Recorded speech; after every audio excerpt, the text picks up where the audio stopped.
महाप्रसाद जननी सर्व सौभाग्य वर्धिनी आधि व्याधि हरा नित्यम तुलसी त्वम नमोस्तुते। ओम सुप्रभाय नमः। आप सभी का हमारे YouTube चैनल पर हार्दिक स्वागत है। आज रसपान कीजिए कार्तिक मास महात्म्य के तीसरे अध्याय का। साथ ही आज भी इस वीडियो के लास्ट में आप भगवान कृष्ण और सेठ जी की एक कहानी सुनेंगे, जो कि भगवान के सच्चे भक्त की कहानी है। उम्मीद करती हूँ आज की ये वीडियो भी आपको पसंद आएगी। आप सभी से एक अनुरोध है कि अगर आपको हमारे चैनल पर ये कथाएं पसंद आती हैं तो हर दिन आप इन वीडियोस को लाइक जरूर किया करें। शौनक आदि 88,000 ऋषियों से श्री सूत जी महाराज कहने लगे कि कार्तिक और अन्य मासों में किए जाने वाले इन पवित्र व्रतों की जानकारी प्राप्त करने के बाद देवर्षि नारद जी के मन में ये जानने की इच्छा जागी कि कार्तिक मास के लिए सर्वश्रेष्ठ व्रत कौन सा है। फिर उन्होंने इस बारे में श्री ब्रह्मा जी से पूछा। ब्रह्मा जी ने उत्तर देते हुए कहा, हे पुत्र, अब मैं तुम्हें उस परम गोपनीय और अटल फलदायी नक्त व्रत के बारे में बताता हूँ, जो सुख सौभाग्य और मोक्ष के साथ साथ स्त्रियों को अटल सुहाग भी देता है। परम पवित्र और पाप नाशक इस नक्त व्रत को विधिवत करने से सौभाग्यवती स्त्रियां मनोवांछित फल पाती हैं। इसलिए यह नक्त व्रत सौभाग्यवती स्त्रियों को अवश्य ही करना चाहिए। श्री ब्रह्मा जी के श्रीमुख से इस व्रत की इतनी महत्ता को सुनकर देवर्षि नारद के हृदय में इसके विधि विधान को जानने की इच्छा जागृत हुई। तब देवर्षि नारद की जिज्ञासा शांत करते हुए श्री ब्रह्मा जी ने मुस्कुराकर कहा, वत्स, यह अति गोपनीय और देव दुर्लभ व्रत है, परंतु तुम्हारे से स्नेह और लोक कल्याण की भावना से कार्तिक मास के इस विशिष्ट व्रत के बारे में भी बतलाता हूँ।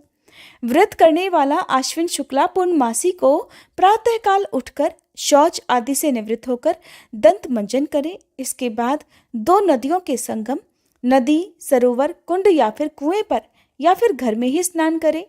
व्रत के एक दिन पहले सिर नहीं धोए और व्रत वाले दिन विधि पूर्वक स्नान करे, अर्थात सिर से स्नान करे और पवित्र भावना से विधाता का स्मरण करे। फिर व्रत का संकल्प इस प्रकार करे कि हे जगत के रचयिता और कर्ता, आप कृपा करके मेरे पतिदेव की रक्षा और मेरी संतान की वृद्धि कीजिए। फिर सूर्य जाप करके सूर्य देव को नतमस्तक होकर प्रणाम करें।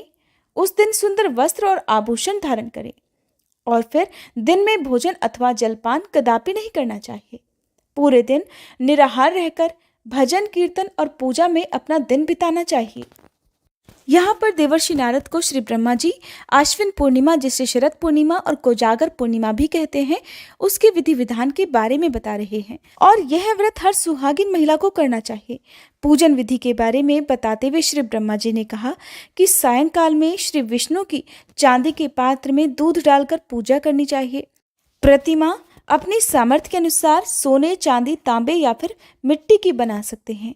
फिर उसे लाल या फिर पीले वस्त्र पहनाएं। फिर विधि विधान से पूजा करें। चांदी के पात्र में रखे हुए दूध को सोने की मथनी से अथवा अपनी सामर्थ्य के अनुसार लकड़ी की मथनी से मथें। साथ ही ये प्रार्थना करें कि हे श्री हरि, मुझे भोग आदि के लिए गौ प्रदान करके मेरी संपत्ति की वृद्धि करिए। मेरे पतिदेव को धन धान्य युक्त और चिरायु कीजिए और बहुत से दास दासियां प्रदान कीजिए। इसके बाद ब्राह्मणों को भोजन कराएं और अपने कुल के वृद्धों और वृद्धाओं को बहुत स्वादिष्ट भोजन कराकर उनकी आत्माओं को तृप्त करें। फिर तारों को देखकर स्वयं भी भोजन करना चाहिए। यह आश्विन शुक्ल पूर्णमासी को किया जाने वाला नक्त व्रत है।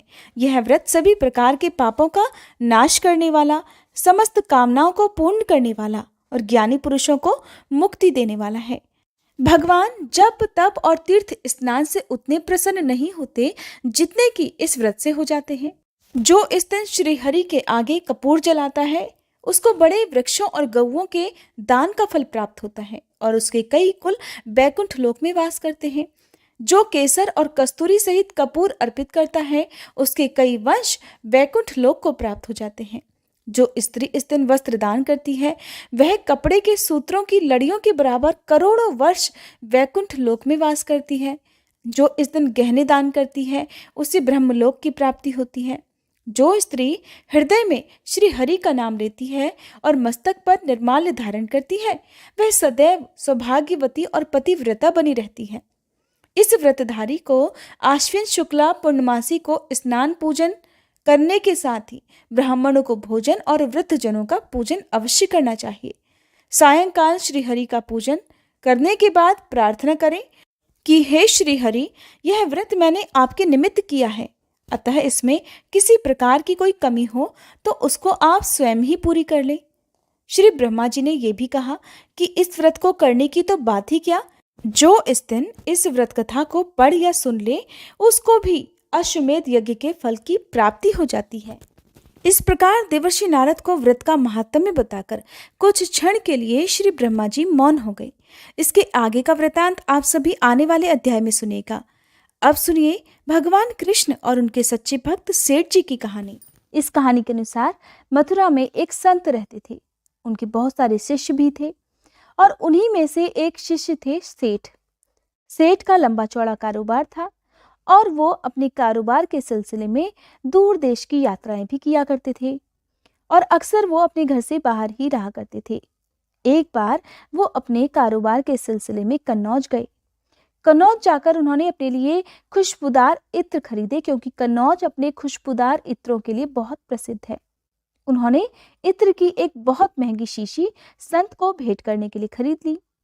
अब कुछ दिनों के बाद सेठ जी जब वापस अपना काम खत्म करके लौटे तो अगले दिन वे संत की कुटिया पर उनसे मिलने के लिए गए, लेकिन उस समय संत महाराज कुटिया में नहीं थे।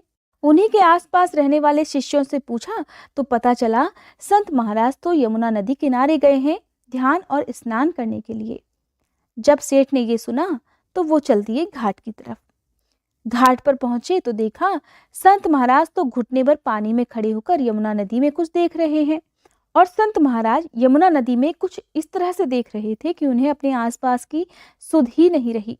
उन्हें नहीं पता कि उनके आसपास क्या हो रहा है और यमुना नदी की तरफ देखकर वो मंद मंद मुस्कुरा भी रहे थे। इस प्रकार जब उन्होंने बहुत दूर से संत को वहां खड़ा हुआ देखा तो भागकर सेठ उनके पास पहुंचे।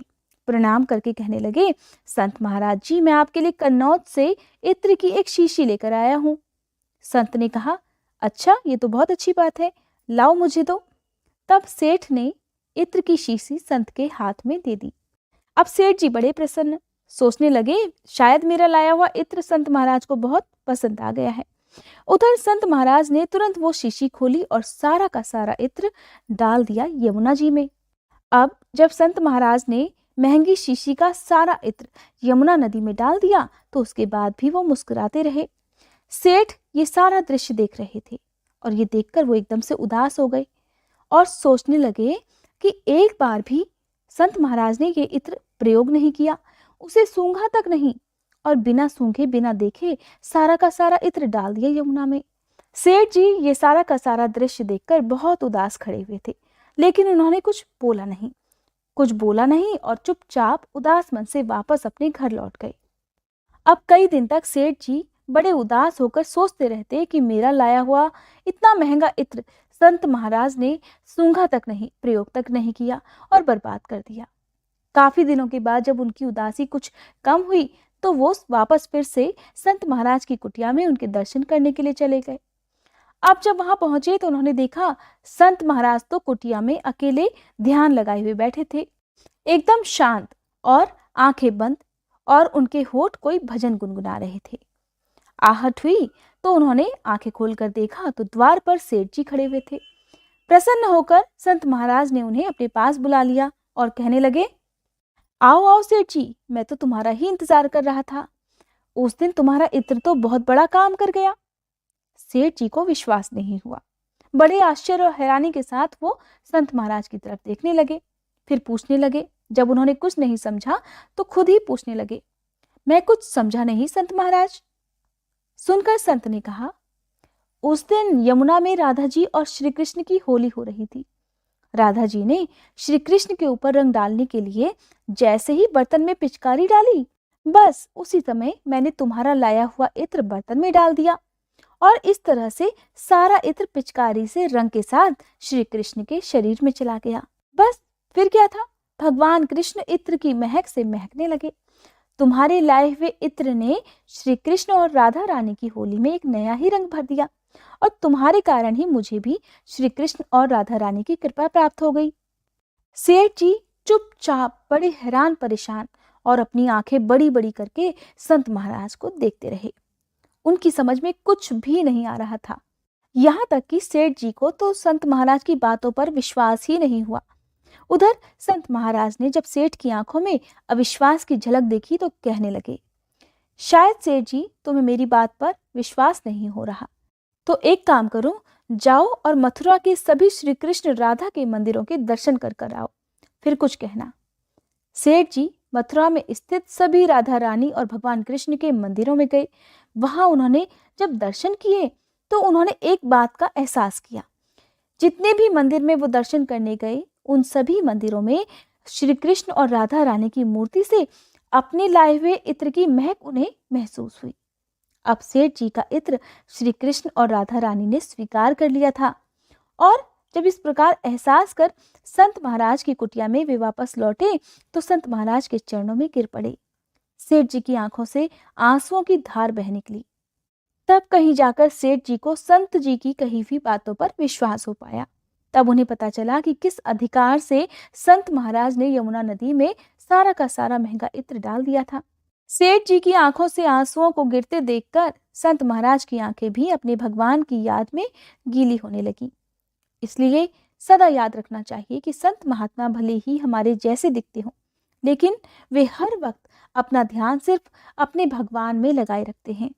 और हम जैसों को ये अधिकार तब प्राप्त होता है जब हम भक्ति की राह में आगे बढ़ते हैं या हमारे मन में अपने भगवान के प्रति श्रद्धा और विश्वास बढ़ जाता है। अगर आपको ये वीडियो पसंद आई हो तो वीडियो को लाइक करके शेयर कीजिएगा और अगर आपने हमारा चैनल अब तक सब्सक्राइब नहीं किया है तो चैनल को अभी सब्सक्राइब करके बेल आइकन प्रेस करना मत भूलिएगा।